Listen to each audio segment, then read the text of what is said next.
When most people think of Virginia, they think of horse country and Civil War battlefields and the wealthiest counties in the United States clustered around Washington, D.C.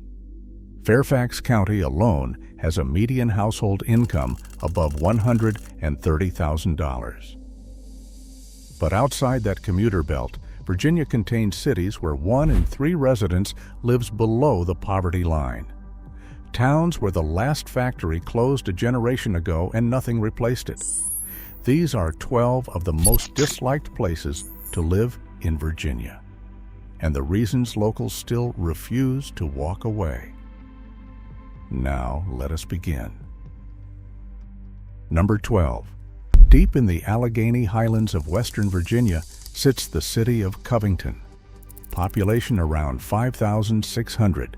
You can smell it before you see it. The West Rock paper mill dominates the skyline and the air. Sulphur drifts across rooftops and settles into fabric and hair and car seats. Residents on community forums describe it as the first thing they notice every morning and the last thing they think about before sleep. Median household income falls well below the state average. Employment options outside the mill are thin. The young leave for Roanoke or Richmond, and most do not come back. Geographic isolation keeps Covington off the radar of developers and investors. The nearest city of any size is over an hour away on mountain roads. But the mill is not merely the problem. It is the reason the town exists. 3 generations of families have clocked in at those gates. Grandfathers trained fathers who trained sons on the same production lines. The Alleghany Highlands contain some of the most dramatic mountain scenery on the eastern seaboard. Douthit State Park sits minutes from the town center. Locals describe knowing every person on their street by first name, knowing whose grandmother is in hospital, knowing who needs firewood split before the first frost. On a summer evening, a family sits on a porch in the Alleghany dusk with the mountains going purple behind them and the faint sulphur hanging in the air. Not one of them is considering anywhere else. A town held together by a paper mill and mountain loyalty is one thing. But head southeast to the Interstate 95 corridor and you will find a place held together by almost nothing except the refusal to be forgotten. Number 11. Emporia sits in Greensville County along Interstate 95, roughly halfway between Richmond and the North Carolina border. Population approximately 5,400, poverty rate near 30%. Emporia was once a thriving stop for travelers on that interstate. Motels and diners lined the exits. Then the highway improved and the drivers learned to go straight through. The motel economy collapsed. Storefronts closed one after another. Median home values sank to among the lowest in Virginia. Greensville County consistently ranks near the bottom of Virginia health outcome tables. But the black community here traces its roots back generations with churches that predate the Civil War. Emporia was once the self-declared peanut capital of Virginia. The annual Peanut Festival draws families home from across the state. Locals describe Emporia not as a place to build a career, but as a place to bury your grandparents beside their grandparents. A roadside peanut stand on the highway shoulder has a hand-painted sign, sun-faded and leaning, still open on a road where 18-wheelers pass without slowing down. A town clinging to its roots along a highway that stopped caring. But cross the Blue Ridge into the New River Valley, and you will find a city living permanently in the shadow of its more famous neighbor. Number 10. Radford sits in the New River Valley of southwestern Virginia. Population around 18,000. Just minutes down the road is Blacksburg, home to Virginia Tech, one of the most recognized universities in the American South. Radford has its own university and its own downtown, but almost nobody outside the valley knows it exists. Median household income trails the Virginia average by a wide margin. Community forums describe it as the place people pass through on their way to somewhere more impressive. Flood risk from the new river adds another layer of difficulty. Downtown revitalization efforts have started and stalled more than once. Yet the new river is one of the oldest rivers in the world. Geologists believe it predates the Appalachian Mountains themselves. It runs directly through the heart of Radford. Cost of living is among the lowest in Western Virginia. Bissay Park stretches along the riverbank where families walk on weekday mornings without crowds or noise. Locals describe choosing quiet over prestige. Choosing a river they can walk to over a career that would mean a 90-minute commute each way. At dawn, a man stands fishing the new river below Radford. The water is older than the mountains on either side of him. He has no intention of casting that line anywhere else. A city defined by what sits next door. But travel further south to the North Carolina border and you will find a town defined by what no longer exists inside it. Number 9. Martinsville sits in Henry County at the southern edge of Virginia. For most of the 20th century, this region was the furniture and textile capital of the American South. Bassett Furniture, Hooker Furniture, American of Martinsville. The mills and factories employed thousands of workers across the county. Then the North American Free Trade Agreement arrived. Factories moved to China and Mexico. The mills closed one after another through the 1990s and the 2000s. During the 2008 recession, unemployment in Martinsville exceeded 20%. It was among the highest rates in the entire United States at that time. Poverty sits around 25%. The opioid crisis hit this region with devastating force. Entire streets of worker housing stood empty. Families that had been here for 4 generations packed up and left. But the Martinsville Speedway still stands. It has hosted NASCAR races since 1947. Generations of families built their annual calendars around race weekends. The roar of stock cars on a Sunday afternoon is not entertainment here. It is inheritance. The community has also invested in fiber optic broadband, making Martinsville one of the best-connected rural towns in the South. A place that lost its factories chose to rewire itself for a different economy. Along the river, empty mill buildings stand with dark windows and cracked parking lots. Across the road, a family-owned barbecue restaurant has a full lunch crowd and a handwritten sign that says, "Still here." A factory town that lost its factories and found a way to stay open, but follow the Dan River east and you reach a city where the scars run even deeper. Number 8. Danville sits on the Dan River in south-central Virginia. Population around 42,000 and falling. Poverty rate near 25%. Dan River Mills once employed thousands of textile workers. It closed permanently. Tobacco warehouses that fueled the economy for a century stand empty along the waterfront. In 2014, a coal ash spill sent 39,000 tons of contaminated material into the Dan River. The cleanup took years, and Danville carries another weight that no industrial recovery plan can easily address. In April 1865, after the fall of Richmond, Confederate President Jefferson Davis fled south, and for 8 days Danville served as the last capital of the Confederacy. That association has complicated the city's identity ever since, but the River District Revitalization Project has converted tobacco warehouses into breweries, apartments, and art studios. Caesars. Virginia opened a casino resort here, bringing hundreds of jobs to a city that had not welcomed a major employer in decades. And the African American community in Danville carries a history of extraordinary courage. On June 10, 1963, civil rights demonstrators were beaten by police on the steps of the municipal building.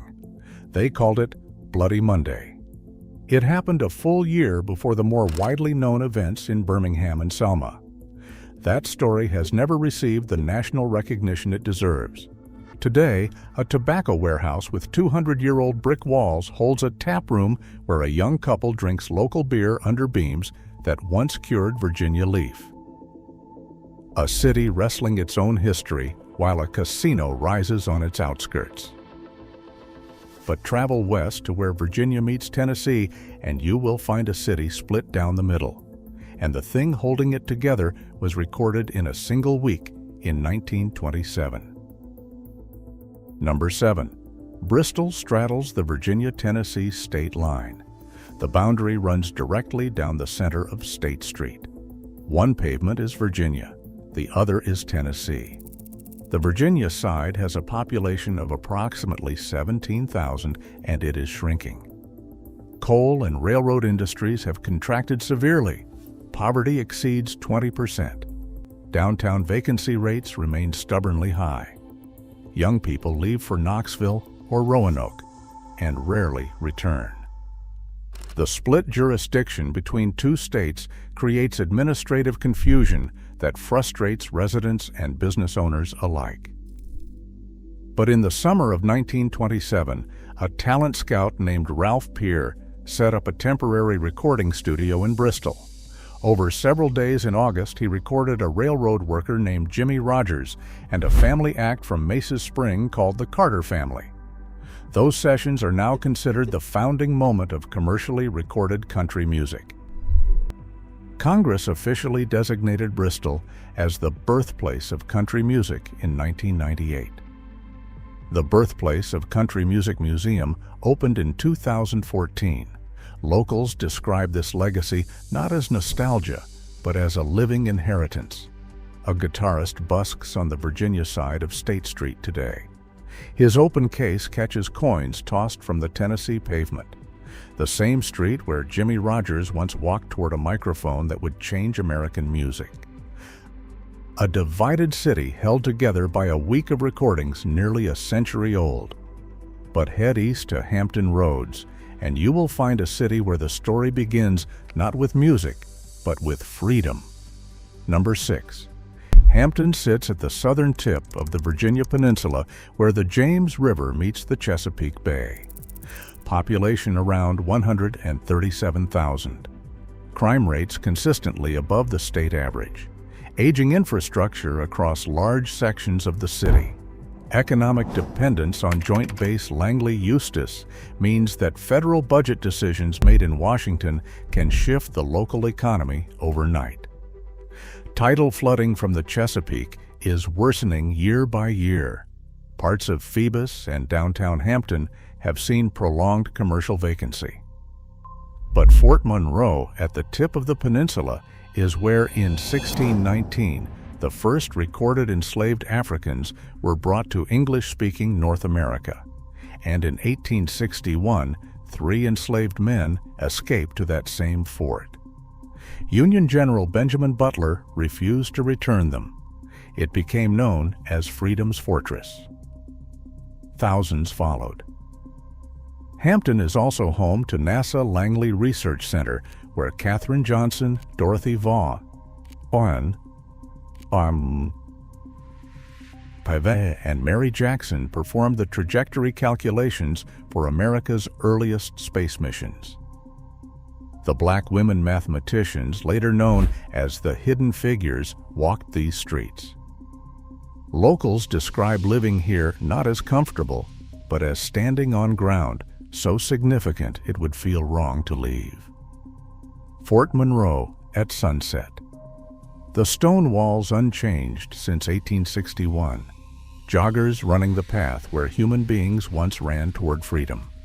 A city standing on ground where American slavery began and American freedom was first seized.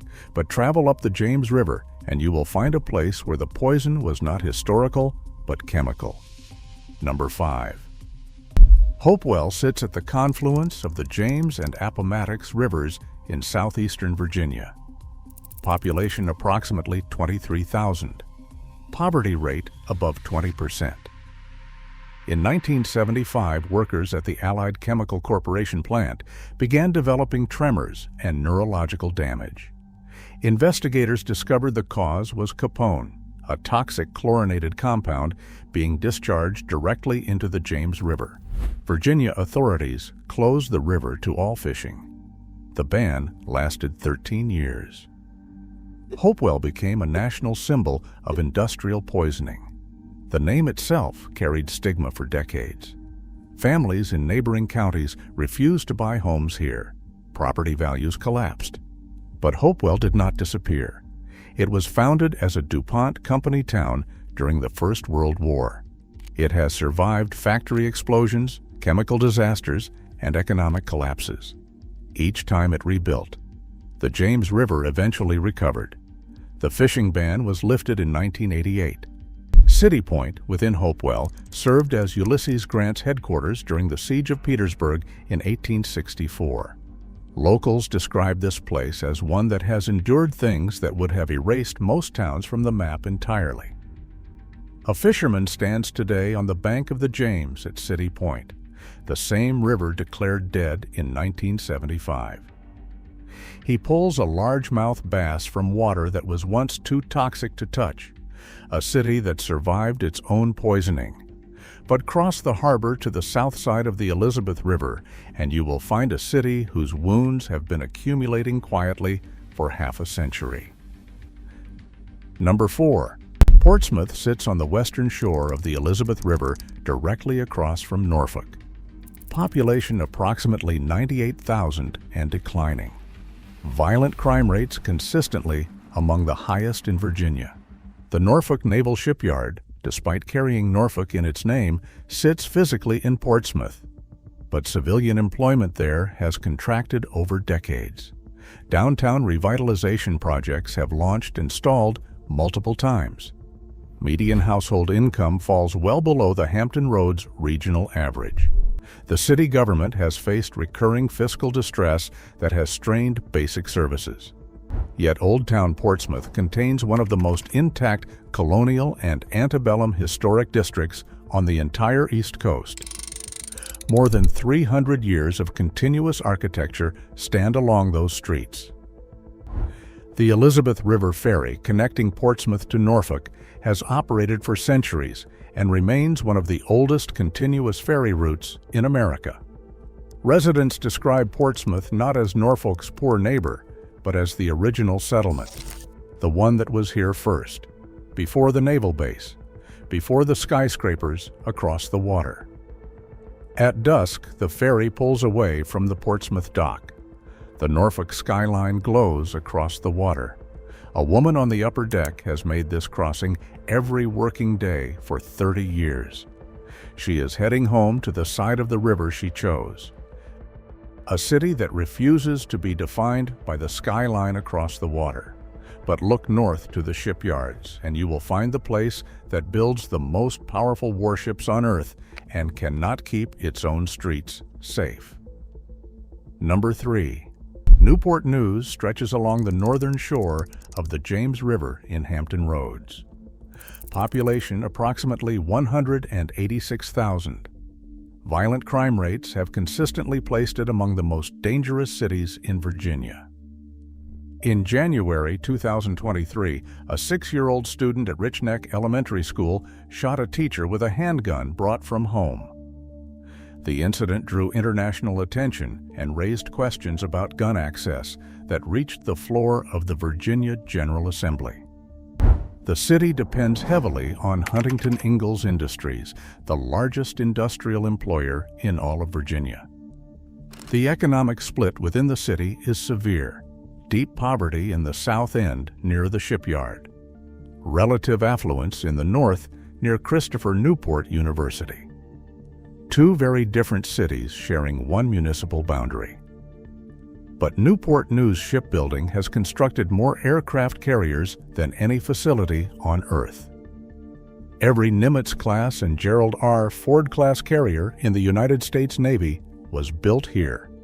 The Mariners Museum holds one of the largest maritime collections in the Western Hemisphere, including the recovered turret of the Civil War ironclad USS Monitor. The African American community in the Southeast End has roots reaching back over a century, with churches and fraternal organizations that have operated without interruption since the early 1900s. Locals describe the shipyard not as an employer, but as a family institution. Grandfathers trained fathers who trained sons who now work alongside granddaughters in the same dry docks. The steel skeleton of a nuclear aircraft carrier rises above the James River. Visible from the porches of houses in the East End where median household income does not reach $30,000 a year. A city where the most powerful ships in the world take shape within sight of some of the poorest streets in Virginia. But travel through the Hampton Roads Bridge Tunnel and you will find the largest city in Virginia. It is sinking into the water beneath it. Number 2. Norfolk is the largest city in Virginia. Population approximately 238,000. Home to Naval Station Norfolk, the largest naval installation in the world.